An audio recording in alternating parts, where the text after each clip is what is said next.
Жетті ауыл округунун тургундары бүгүнкү мына коомдук төрагасы болуп Сүлеймен Петирхан убакытча милдетин аткаруучу, азыркы кеңеш башчысы болуп.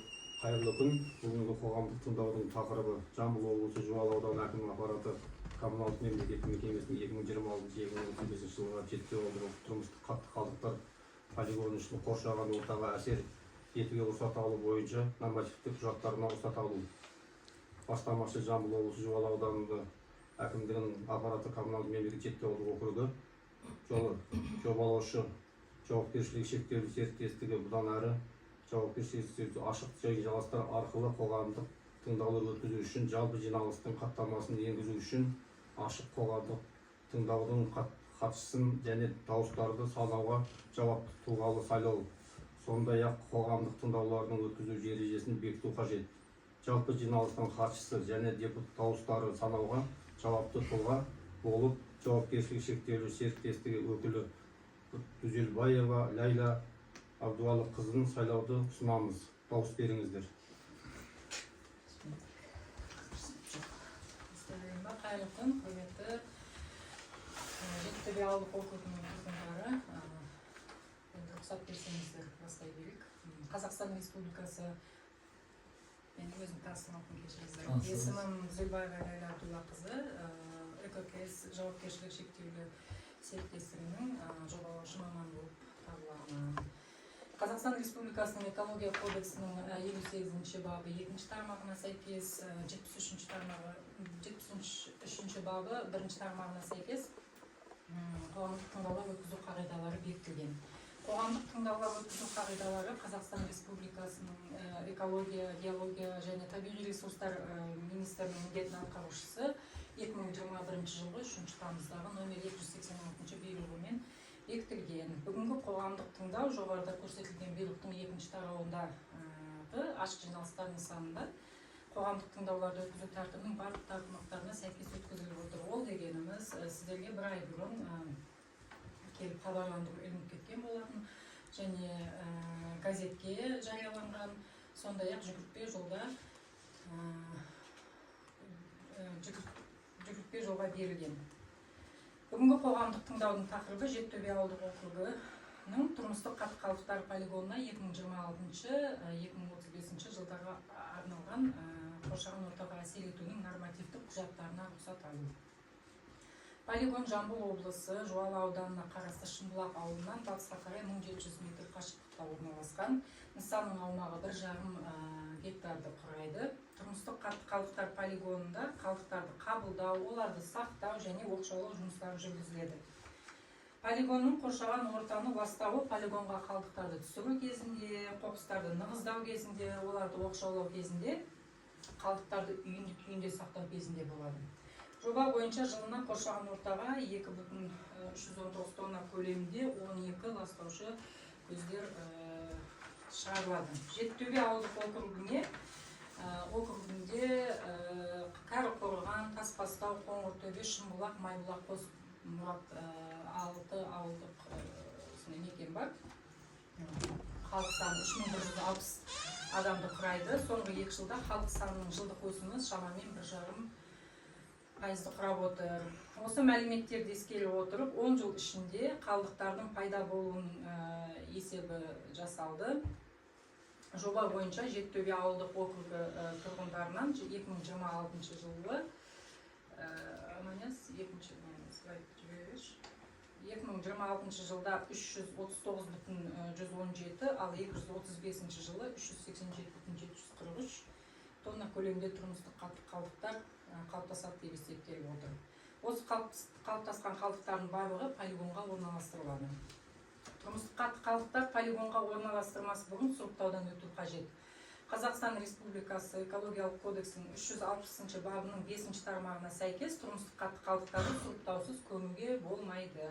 Яғни ол қайталама шикізат ретінде қайта өңделетін қалдықтар: қағаз, картон, газет, сынған шыны, ыдыстар, әйнек, ескі жиһаздар, қолданыстан шыққан ағаштан жасалған бұйымдар, бос консерві банкілері, металл сынықтары, целлофан қапшықтар, пластмассадан жасалған бұйымдар, пластикалык бөтелке, мата, тамак калдыктары, союлган малдын калдыктары, малдын кый тезеги, курулус калдыктары, колданыстан чыккан автомобиль дөңгөлөктөрү.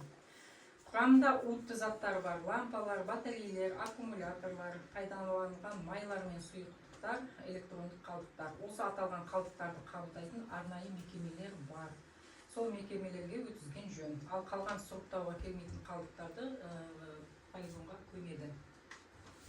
Жалпы бүгүнкү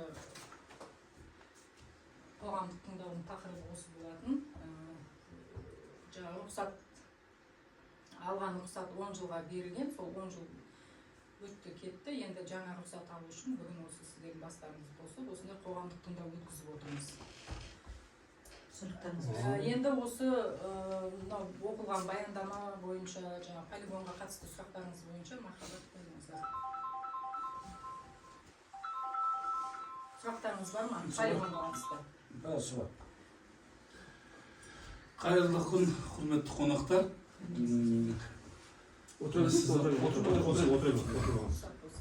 Биздин мына Тасбастау Каракөл каналына кош келдиңиздер. Азыркы эң бир өзөктүү маселеси осы экология болуп атат. Экология маселеси болуп атат. Мына быйылкы жыл өтө кыйын жыл болду, өздөрүңүз билесиздер. Биздин осы Жуалы ауданына, Жамбыл облусунун Жуалы ауданына bir тамчы жаңбыр жауған жоқ. Шаруашылықтар өте қиын жағдайда шықты. Егін-егенде мал шаруашылығы бәріміздің жаңа ұстап отқанымыз мал мен егін шаруашылығы. Бұның ненің кесірі? Бұл экологияның кесірі. Себебі әлемдік жаңағы жылымық басталып жатыр. Мұздықтары жаңа жылып жатыр, өйтіп жатыр, бүйтіп жатыр, судың жетіспеушілігі болып жатыр. Енді проблема көп, бұны ақпарат құралдарында да айтып жатыр, басқа жерде айтып жатыр. Менің сұрағым мынандай, мына Шымбұлақта жаңағы полигон болды. Қазір ол полигон жоқ болмай ма? Жоқ, тұр. Жоқ, ол үйірге неге апармайды сонда?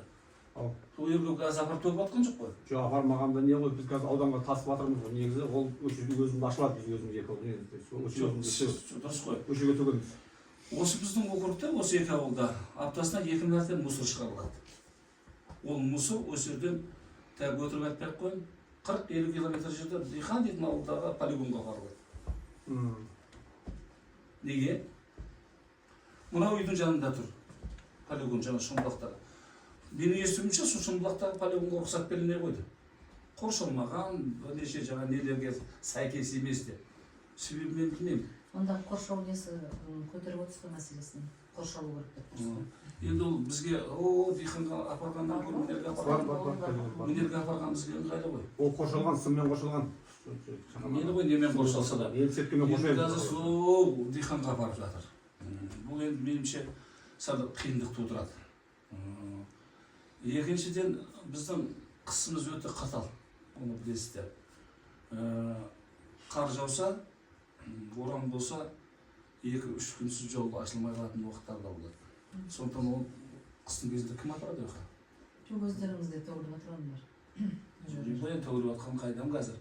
Өткенде мен естіткенде әкім жиналыста болдық, сол біздің әкім тапсырма берген, жауып тастаңдар полигонды. Мусорларын ұшып, бүйтіп атыр, бірде-бір мусор ояққа төгілмесіндер. Соны оның жабу өзінің жобалау нелері бар, сонымен сол несін жобасын жасағаннан кейін жабылады.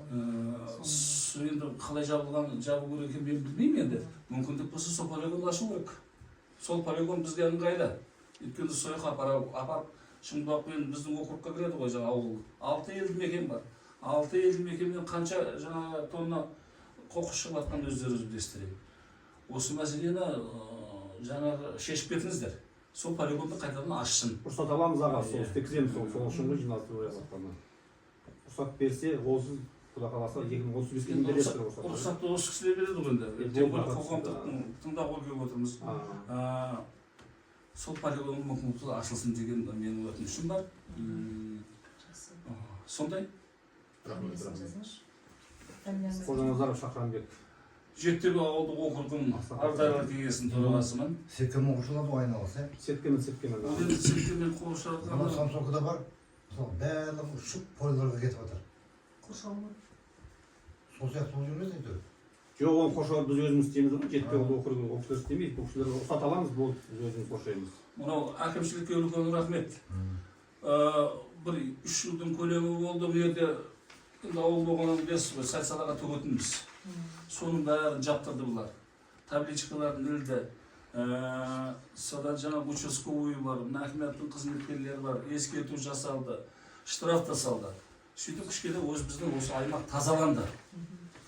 Бірақ та бәрібір қазір бізде мынау ветеринария саласы бойынша малдың өлексесін тастау.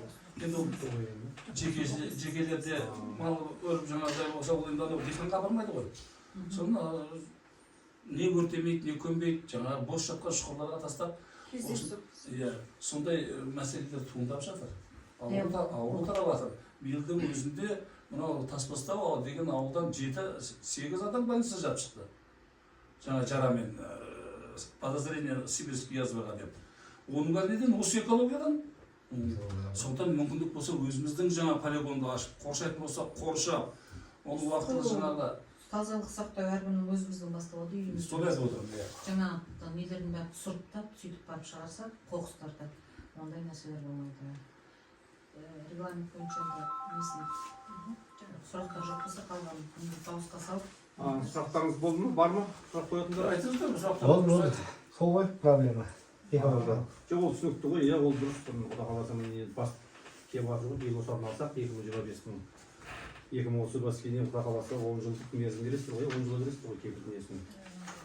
Ал басқа жоқ болса, құрметті ауыл тұрғындары, келіспеушілік жоқ. Бұл жобаға экологиялық нормаларға сай және ауданның ластауына қауіп төндірмейді. Барлық ұсынылған материалдар қолжетімді және түсінікті болды. Қатысушылардың шешімімен қоғамдық тыңдаулар өтті деп танылады. Барлық қатысушыларға өз пікірлері үшін алғыс айтамыз. Барлық айтылған ұсыныстары мен сұрақтары хаттамада ескертіледі және мемлекеттік экологиялық сараптаманың қорытындысы бойынша тиісті шешім қабылданады. Дауысқа салайық. Дауысқа салыңыздар ба? Қарсы. Сіздердің тараптарыңызда ешқандай көмек жоқ ма? Материальный, ақшалай,